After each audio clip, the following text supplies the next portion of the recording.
Assalamualaikum warahmatullahi wabarakatuh. Pada pertemuan kali ini saya akan menjawab 10 soal yang telah diberikan oleh dosen saya. Dan soal yang pertama, jelaskan perbedaan antara RAM, Random Access Memory, dan ROM, Read Only Memory, dari segi fungsi dan volatilitas. Random Access Memory dan ROM Read Only Memory adalah dua jenis memori utama yang digunakan dalam komputer dan perangkat elektronik lainnya. Tetapi mereka memiliki perbedaan yang signifikan dalam hal fungsi dan volatilitas. RAM adalah jenis memori yang dapat diakses secara acak. Ini berarti bahwa komputer dapat mengambil data dari RAM dengan kecepatan yang sama. Tidak peduli di mana data itu berada, RAM merupakan memori yang volatil, yang berarti data yang disimpan di dalamnya akan hilang saat perangkat dimatikan atau di-reset. RAM digunakan oleh sistem operasi, aplikasi, dan perangkat keras aktif untuk menyimpan dan mengambil data dengan cepat. ROM di sisi lain adalah jenis memori yang hanya bisa dibaca dan tidak bisa ditulis. Ini berarti data yang disimpan di ROM tidak dapat diubah atau dihapus. ROM adalah memori non-volatil, yang berarti data yang disimpan di dalamnya tetapi ada bahkan setelah perangkat dimatikan atau restart. ROM biasanya digunakan untuk menyimpan firmware atau perangkat lunak yang digunakan untuk booting awal sistem. 2. Mengapa RAM dianggap sebagai komponen kritis dalam kinerja komputer? Jelaskan dengan memberi contoh penggunaannya. RAM Access Memory adalah komponen kritis dalam kinerja komputer karena berfungsi sebagai tempat penyimpanan data sementara yang dapat diakses dengan cepat oleh prosesor. Semakin banyak RAM yang dimiliki sebuah sistem, semakin banyak data yang dapat disimpan dan diakses secara langsung oleh prosesor, yang pada gilirannya dapat meningkatkan kecepatan dan efisiensi sistem secara keseluruhan. Contohnya, game modern memerlukan banyak RAM untuk menyimpan data, mengakses data, grafik, dan gameplay secara real time. Jika RAM tidak cukup, game bisa jadi lambat, lag, atau bahkan tidak bisa dimainkan sama sekali. Lanjut. 3. Apa fungsi utama dari ROM dalam komputer dan mengapa isinya tidak mudah diubah? BIOS atau UEFI berfungsi untuk menginisialisasi dan menguji perangkat keras sistem saat komputer pertama kali dihidupkan, dan kemudian membuat sistem operasi dalam hard disk ke RAM. BIOS atau UEFI juga menyediakan antarmuka tingkat rendah untuk sistem operasi untuk berinteraksi dengan perangkat keras komputer. Mengapa isi ROM tidak mudah diubah? Karena data yang disimpan di ROM adalah instruksi penting yang diperlukan oleh komputer untuk berfungsi dengan benar. Jika data ini diubah atau rusak, komputer mungkin tidak bisa boot atau beroperasi dengan benar. Karena itu, untuk melindungi data ini dari perubahan atau kerusakan tidak sengaja, data disimpan di ROM yang tidak bisa diubah atau dihapus oleh perangkat lunak atau virus komputer. Lanjut. 4. Jelaskan mengapa cache memiliki kecepatan akses yang lebih cepat dibandingkan RAM dan bagaimana ini mempengaruhi kinerja komputer. Cache adalah jenis memori yang lebih kecil namun lebih cepat dibandingkan dengan RAM. Alasan mengapa cache memiliki kecepatan akses yang lebih cepat adalah karena cache dirancang untuk menyimpan data dan instruksi yang paling sering diakses oleh prosesor. Dengan demikian, setiap kali prosesor membutuhkan data tersebut, ia bisa mengambilnya dari cache daripada perlu mengakses RAM atau memori utama yang membutuhkan waktu lebih lama. Peningkatan kinerja komputer yang disebabkan oleh cache terjadi karena mengurangi waktu yang diperlukan prosesor untuk mengakses data dengan Kata lain, semakin banyak data yang bisa disimpan di dalam cache dan semakin cepat prosesor bisa mengakses data tersebut. Semakin cepat pula kinerja komputer secara keseluruhan. Oleh karena itu, meskipun cache memiliki kapasitas yang lebih kecil dan lebih mahal dibandingkan dengan RAM, penggunaannya sangat penting untuk meningkatkan efisiensi dan kecepatan komputer. Oke, lanjut. 5. Bandingkan hard disk drive HDD dan solid state drive SSD dari segi kecepatan akses, kapasitas, dan keandalan. Kecepatan akses. HDD menggunakan piringan magnetik yang berputar untuk membaca dan menulis data. Karena ada bagian mekanis yang bergerak, waktu yang diperlukan untuk mengakses data bisa lebih lama. Kecepatan akses HDD biasanya berkisar antara 50 hingga 200 megabit per detik Mbps. SSD menggunakan chip memori flash untuk menyimpan data karena tidak ada bagian mekanis yang bergerak. SSD memiliki kecepatan akses yang jauh lebih cepat dibandingkan dengan HDD. Kecepatan akses SSD bisa mencapai ratusan hingga ribuan megabit per detik Mbps. Kapasitas. HDD umumnya memiliki kapasitas yang lebih besar dibandingkan dengan SSD. Kapasitas HDD bisa mencapai beberapa terabyte. Meskipun kapasitas SSD telah meningkat dalam beberapa tahun terakhir, SSD umumnya memiliki kapasitas yang lebih kecil dibandingkan dengan HDD. Kapasitas SSD biasa berkisar antara beberapa ratus gigabyte hingga beberapa terabyte. Keandalan. HDD rendah terhadap kerusakan fisik karena memiliki bagian mekanis yang bergerak, seperti piringan magnetik dan kepala pembaca. Jika HDD jatuh atau terkena goncangan, data di dalamnya bisa rusak. Selain itu, karena ada bagian yang bergerak, HDD juga memiliki kemungkinan kegagalan mekanis. SSD tidak memiliki bagian mekanis yang bergerak sehingga lebih tahan terhadap goncangan dan kejutan fisik. Hal ini membuat SSD lebih andal dan tahan lama dibandingkan dengan HDD. Namun, seperti semua perangkat penyimpanan, SSD juga bisa mengalami kegagalan. Elektronik. Oke, lanjut. Jelaskan apa itu virtual memory dan bagaimana sistem operasi menggunakan virtual memory ketika RAM tidak cukup. Virtual memory adalah sebuah mekanisme yang digunakan oleh sistem operasi untuk membuat ilusi bahwa komputer memiliki lebih banyak memori fisik daripada yang sebenarnya. Ini dilakukan dengan mengalokasikan sebagian dari ruang penyimpanan pada hard disk sebagian tambahan memori yang disebut dengan virtual memory. Dengan menggunakan virtual memory, sistem operasi dapat menjalankan program yang membutuhkan lebih banyak memori daripada yang tersedia di RAM fisik. Virtual memory memungkinkan program untuk menjalan tanpa harus terganggu oleh keterbatasan kapasitas RAM fisik.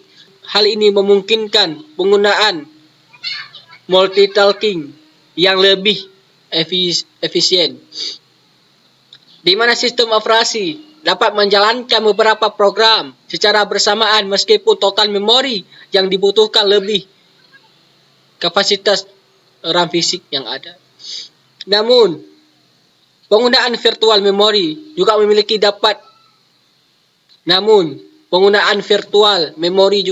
dampak negatif karena data dalam virtual memory harus dipindahkan antara RAM fisik dan file swap di hard disk. Waktu akses ke data dalam virtual memory lebih lambat daripada akses langsung ke RAM fisik. Ini dapat menyebabkan penurunan kinerja dalam situasi di mana sistem operasi harus sering melakukan pemindahan data antara RAM fisik dan virtual memory. Oke, lanjut. 7. Apa itu flash memory dan mengapa media menyimpan ini? 7. Apa itu flash memory dan mengapa media penyimpanan ini populer untuk perangkat portable? Ya. Oke. Flash memory adalah jenis memori non-volatil yang menggunakan teknologi flash untuk menyimpan data. Flash memory tidak memerlukan daya listrik untuk menjaga data yang tersimpan, sehingga data tetap ada bahkan saat daya dimatikan. Ada beberapa alasan mengapa flash memory populer untuk perangkat portable. 1. Kompak dan ringan. Flash memory memiliki ukuran yang kecil dan ringan, membuatnya mudah untuk dibawa dan digunakan pada perangkat portable. Ini memungkinkan perangkat portable menjadi lebih ringkas dan mudah dibawa kemana-mana. 2. Tahan guncangan dan getaran. Flash memory tidak memiliki bagian mekanis yang bergerak seperti pada hard disk HDD. Hal ini membuatnya lebih tahan terhadap guncangan dan getaran fisik, sehingga cocok digunakan pada perangkat portable yang sering dibawa-bawa. Kecepatan akses yang cepat. Kecepatan akses yang cepat. Flash memory memiliki kecepatan akses yang lebih cepat dibandingkan dengan HDD. Ini memungkinkan perangkat portable untuk melakukan operasi baca tulis data dengan lebih cepat, termasuk dalam hal booting sistem, membuka aplikasi, dan mentransfer file. 4. Hemat energi. Flash memory membutuhkan daya yang lebih rendah dibandingkan dengan HDD. Ini memungkinkan perangkat portable menggunakan daya baterai yang lebih efisien sehingga meningkatkan masa pakai baterai. 6. Tidak rentan terhadap medan magnet. Flash memory tidak terpengaruh oleh medan magnet, sehingga data yang disimpan di dalamnya tidak akan rusak jika terkena medan magnet eksternal. Hal ini menjadikan lebih aman untuk digunakan pada perangkat portable. Siap, lanjut. Diskusikan tentang evolusi media penyimpanan dari floppy disk, HDD hingga SSD dan flash memory. Bagaimana masing-masing media menyimpan ini mengubah cara kita menyimpan data. Floppy disk adalah salah satu media menyimpan awal yang digunakan pada komputer. Floppy disk memiliki kapasitas penyimpanan yang terbatas, umumnya hanya beberapa megabit. Penggunaan floppy disk sangat umum pada tahun 1980-an hingga awal 2000-an. Floppy disk mengubah cara kita menyimpan data dengan memberikan kemampuan untuk menyimpan dan mentransfer file di antara komputer. Ini memungkinkan pertukaran data yang lebih mudah dan memfasilitasi perkembangan komputasi pribadi. 2. Hard disk HDD. HDD adalah media penyimpanan yang menggunakan piringan magnetik yang berputar untuk menyimpan data. HDD memiliki kapasitas penyimpanan yang jauh lebih besar dibandingkan floppy disk, mulai dari beberapa gigabit hingga beberapa terabit. HDD telah menjadi media penyimpanan utama daripada komputer, desktop, dan laptop selama beberapa dekade. HDD mengubah cara kita menyimpan data dengan memberikan kapasitas yang lebih besar dan memungkinkan penyimpanan data yang lebih luas termasuk file multimedia seperti video dan gambar. Flash memory adalah jenis memori non-volatil yang menggunakan teknologi flash untuk menyimpan data. Flash memory digunakan dalam media penyimpanan seperti USB, flash disk, kartu memori seperti SD card, dan Microsoft card. Seperti SD card dan micro SD card. Dan juga dalam SSD, flash memory mengubah cara kita menyimpan data dengan memberikan fasilitas. Dan juga dalam SSD, flash memory mengubah cara kita menyimpan data dengan memberikan portabilitas yang lebih tinggi. Kita dapat dengan mudah membawa data dalam bentuk USB, flash disk, atau kartu memori kemana pun kita pergi. Ini memungkinkan pertukaran data yang mudah antara perangkat dan memfasilitasi mobilitas yang lebih besar. Oke, lanjut. 9. Jelaskan bagaimana cara diimplementasikan dalam CPU dan manfaatnya terhadap proses komputasi. Cara diimplementasikan dalam CPU sebagai tingkatan penyimpanan yang berada di antara unit pemrosesan inti. Core adalah memori utama. RAM biasa digunakan untuk menyimpan data instruksi yang paling sering diakses oleh prosesor sehingga dapat dengan cepat diambil saat diperlukan. Manfaat utama dari penggunaan cara dalam CPU adalah meningkatkan kecepatan akses data. Cara menyimpan data dan instruksi yang paling sering digunakan oleh prosesor. Dengan menyimpan data ini di tase, prosesor dapat mengaksesnya dengan lebih cepat daripada harus mengambil data dari memori utama yang memiliki kecepatan akses yang lebih lambat. Ini mengurangi waktu yang diperlukan untuk mengambil data dan meningkatkan kinerja keseluruhan sistem. Mengurangi beban pada memori utama dengan menyimpan data yang paling sering digunakan di tase. Tase dapat mengurangi beban pada memori utama. Ini karena prosesor dapat mengambil data dari tase yang berada di dekatnya,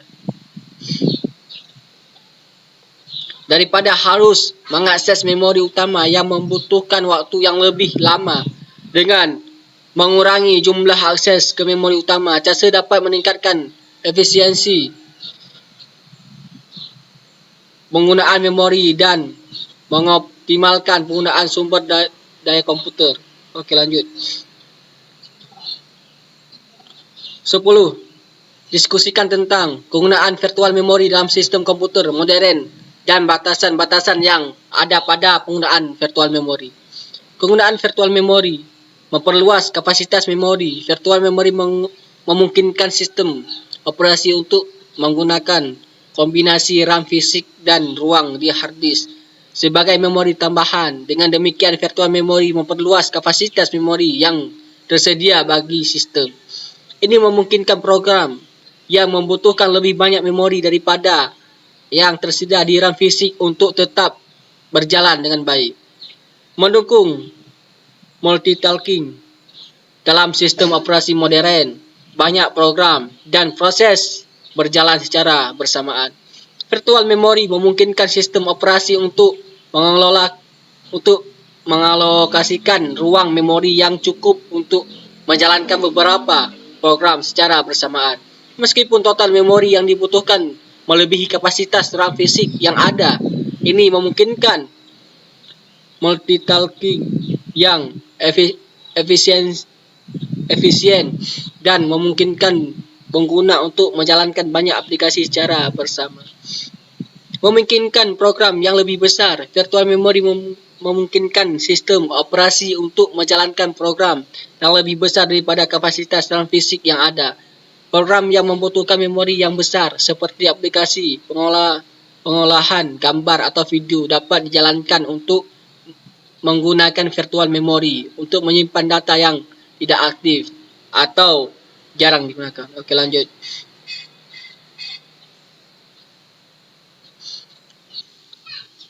Batasan virtual memory.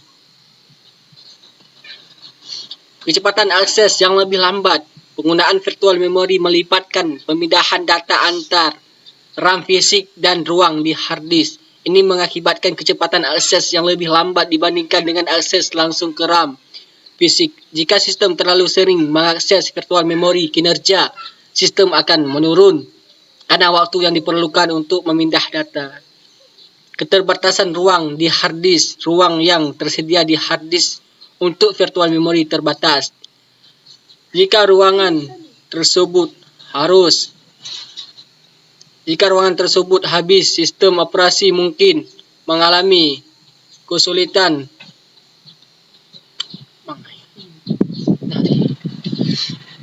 keterbatasan ruang di hard disk. Ruang yang tersedia di hard disk untuk virtual memory terbatas. Jika ruang tersebut habis, sistem operasi mungkin mengalami kesulitan dalam mengalokasikan memori tambahan untuk program atau proses yang sedang berjalan. Hal ini dapat menyebabkan kinerja sistem yang buruk atau bahkan crash. Fragmentasi memori. Penggunaan virtual memory dapat menyebabkan fragmentasi memori di mana blok-blok memori yang digunakan oleh program terbesar di seluruh RAM fisik dan ruang di hard disk. Fragmentasi memori dapat mempengaruhi kinerja sistem karena waktu yang diperlukan untuk mengakses data yang terfragmentasi. Penggunaan sumber daya yang tinggi. Penggunaan virtual memory membutuhkan penggunaan sumber daya yang lebih tinggi daripada hanya menggunakan RAM fisik. Ini termasuk penggunaan ruang di hard disk dan proses yang diperlukan untuk memindahkan data antara RAM fisik dan virtual memory. Penggunaan sumber daya yang tinggi ini dapat mempengaruhi kinerja sistem secara keseluruhan. Oke, sudah selesai. Semoga semua dapat manfaat. Oke.